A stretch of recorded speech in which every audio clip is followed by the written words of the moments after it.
Vous écoutez le balado de la revue Ouvrage. Ouvrage est une revue en ligne de réflexion théorique et critique qui propose des textes en français portant notamment sur les thèmes du travail, de la culture et de la reproduction sociale. Retrouvez-nous en ligne à revue-ouvrage.org sur Facebook, Twitter et Instagram.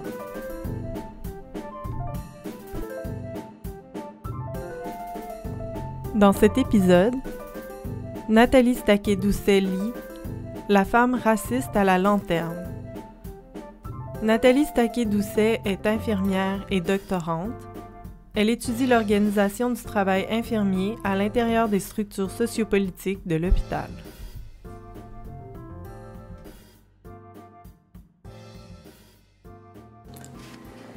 La dame raciste à la lanterne par Nathalie Staquet-Doucet.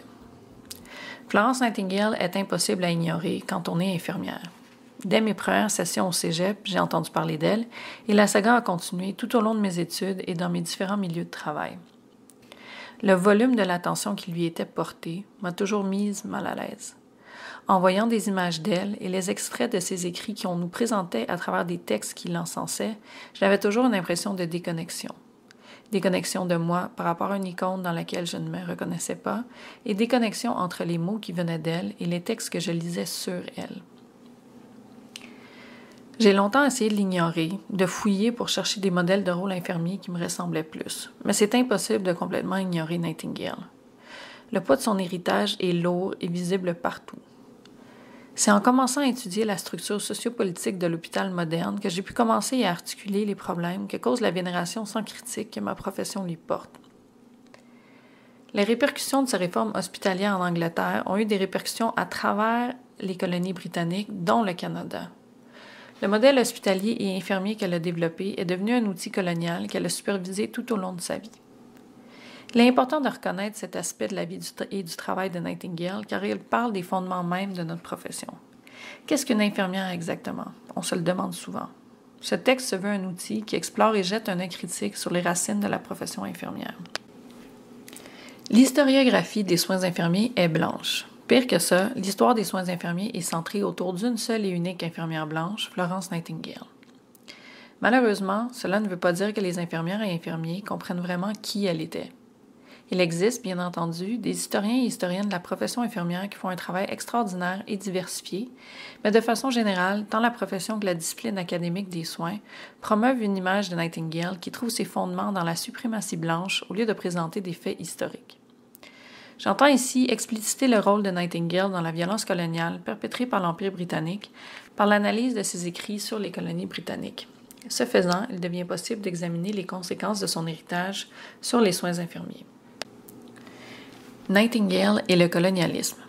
L'histoire des soins infirmiers n'aborde presque jamais le racisme de Nightingale, ni le rôle politique qu'elle a joué dans le génocide des peuples autochtones sous le règne britannique.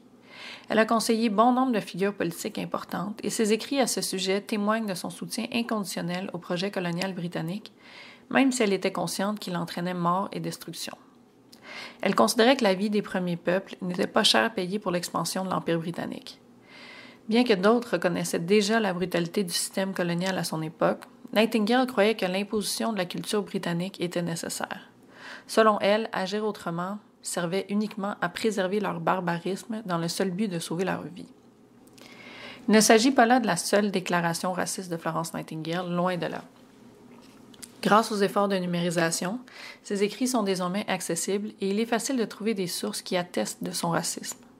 Sa foi en la supériorité de la culture chrétienne blanche était inébranlable.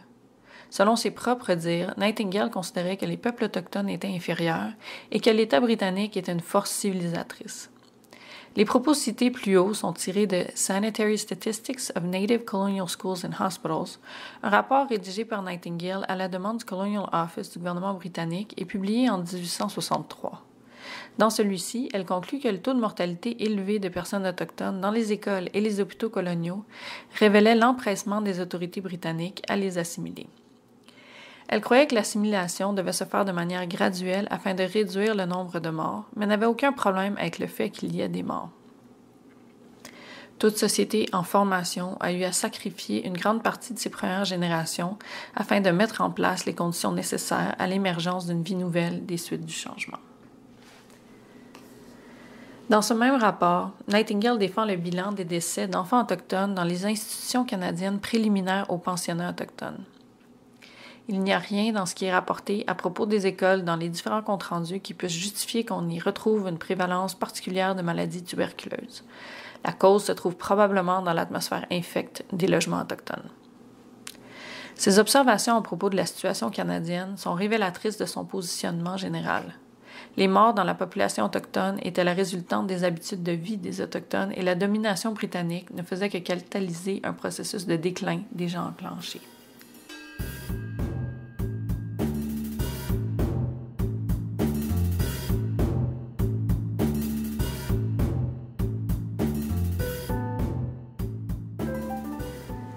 La propreté victorienne et la théorie des miasmes comme arme idéologique.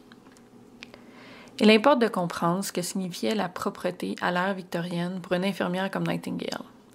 La propreté était synonyme de pureté et les rituels victoriens qui y étaient rattachés étaient accompagnés d'un sentiment de supériorité divine. Décortiquer les racines idéologiques du concept n'est pas l'objet de cet article, mais cela va de pair avec la théorie des miasmes à laquelle Nightingale a adhéré jusqu'à sa mort. Selon la théorie des miasmes, les mauvaises odeurs et la saleté provoquent des maladies. La saleté n'était pas que physique, elle pouvait aussi être morale. Par exemple, suivant cette théorie, Nightingale affirmait que les travailleuses du sexe renfermaient en elles un mal qui engendrait spontanément la maladie. Elle expliquait « Lorsque nous obéissions aux lois de Dieu par rapport à la propreté, il ne peut en résulter que la santé. Et lorsque nous désobéissons, la maladie. » Les traditions autochtones heurtaient l'idéal de propreté victorien. La théorie des miasmes, comme par hasard, renforçait la supériorité des Britanniques et a été l'un des piliers de la santé publique jusqu'à la fin du 19e siècle. Plus important encore, elle a servi d'arme politique dans l'éradication des traditions autochtones de santé et de bien-être, puisqu'on considérait que tout ce qui n'était pas britannique ou chrétien était sale. Il est faux de croire que Nightingale ne se réfère pas aux mêmes racines idéologiques lorsqu'elle parle de propreté. Chaque fois qu'elle fait mention de la propreté, de la saleté ou des immondices, cela sous-entend un biais chrétien. Elle n'aurait approuvé aucune forme de pratique de soins autochtones, puisqu'elle ne s'appuyait pas sur des valeurs chrétiennes. Une organisation d'infirmiers et d'infirmières de la Nouvelle-Zélande entend recadrer l'héritage de Nightingale. De 1861 à 1868, Nightingale était conseillère auprès de George Grey, le gouverneur de la Nouvelle-Zélande. Son rôle de conseillère du gouverneur durant une période de répression brutale des soulèvements anticoloniaux des Maoris est l'une des raisons pour laquelle la New Zealand Nurses Organization a pris la décision de ne pas souligner l'anniversaire de Nightingale en 2020. Pourquoi 2020? L'Organisation mondiale de la santé a déclaré que l'année qui marquait le 200e anniversaire de la naissance de Nightingale serait l'année internationale des infirmières, infirmiers et sages-femmes. Pour toutes les infirmières et infirmiers de la New Zealand Nurses Organization, toutefois, la positionner comme personnalité forte des soins infirmiers provoque des traumatismes et ravive l'histoire et les douleurs de la colonisation. L'organisation explique que cette campagne eurocentrée pour l'année des infirmiers et infirmières est nocive et témoigne d'un manque de considération pour les infirmiers et infirmières autochtones et juge son héritage dangereux. La déclaration de la New Zealand Nurses Organization est le seul article que j'ai pu trouver qui évoque explicitement l'héritage raciste de Nightingale. La géographie invisibilise les écrits critiques malgré l'abondance et l'accessibilité des écrits de Nightingale. Elle est un produit de son époque, est une excuse raciste que j'ai souvent entendue dans la bouche de collègues lorsqu'il était question des aspects moins reluisants du personnage dont on fait les louanges. Son époque, c'était l'ère victorienne, nommée d'après la reine Victoria, couronnée en 1837. Il s'agit d'une période d'expansion capitaliste brutale, une époque qui a vu la montée du mouvement des suffragettes, un nombre incalculable de soulèvements de la classe ouvrière et des révoltes anticoloniales. Nightingale n'était pas seulement le produit de son époque, elle était le produit de sa classe sociale et des valeurs conservatrices qui lui sont associées, valeurs qu'elle a embrassées avec enthousiasme. Son discours raciste s'inscrivait dans la réaction des classes supérieures aux mouvements anticoloniaux qui secouaient l'Empire britannique. La rébellion indienne de 1857 a provoqué une onde de choc dans tout l'Empire, tout comme les guerres territoriales en Nouvelle-Zélande.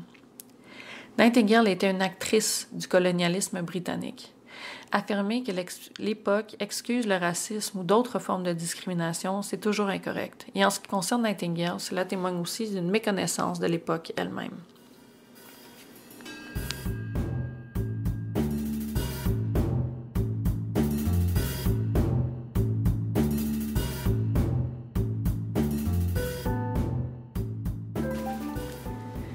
Histoire ou culte.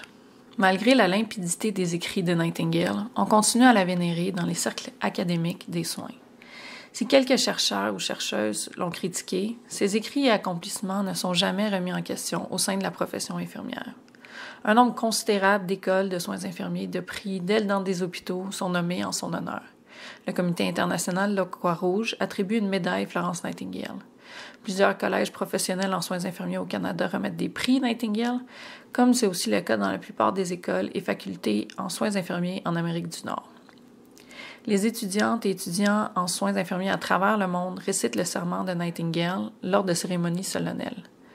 En 1971, le Conseil international des infirmières a déclaré que le 12 mai serait la Journée internationale des soins infirmiers en l'honneur de son anniversaire. Le poids de Nightingale semble étouffer toute possibilité pour la profession de célébrer d'autres figures de proue dans l'histoire des soins infirmiers, en particulier les femmes noires et autochtones.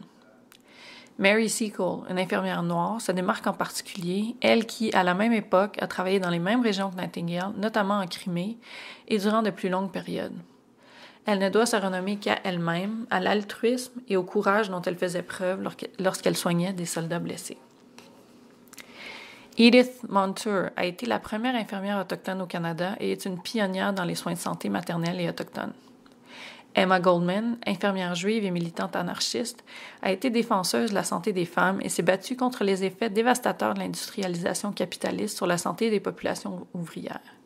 Aucune de ces femmes avant-gardistes ne correspondent à l'infirmière idéale, selon Nightingale. Elles étaient déterminées et rebelles, et leur seule existence défiait les normes racistes et sexistes de leurs époques. Le milieu académique des soins infirmiers se réfère souvent aux écrits de Nightingale sur la santé publique et l'éducation pour la dépeindre comme une défenseuse des droits de la personne. On lui attribue l'idée de la santé en tant que déterminant social, des spécialistes la décrivent comme un agent de maintien de la paix et une militante pour le bien-être de l'humanité. Je juge, au contraire, qu'il se trouve bien peu de choses dans ses écrits pour soutenir de telles affirmations. Comme le soulignait la New Zealand Nurses Organization, les figures historiques que nous choisissons de célébrer en disent beaucoup à propos de qui nous sommes. La vénération sans borne de Nightingale révèle une histoire de racisme et d'exclusion dans la profession infirmière. Nous ne pouvons prétendre enseigner l'engagement et le leadership en soins infirmiers si nous prenons pour modèle une réactionnaire victorienne. Le but de cet article n'est pas d'effacer Nightingale de nos livres d'histoire, au contraire. Je souhaite que nous prenions le temps de vraiment la connaître et comprendre l'impact de son héritage sur les soins infirmiers.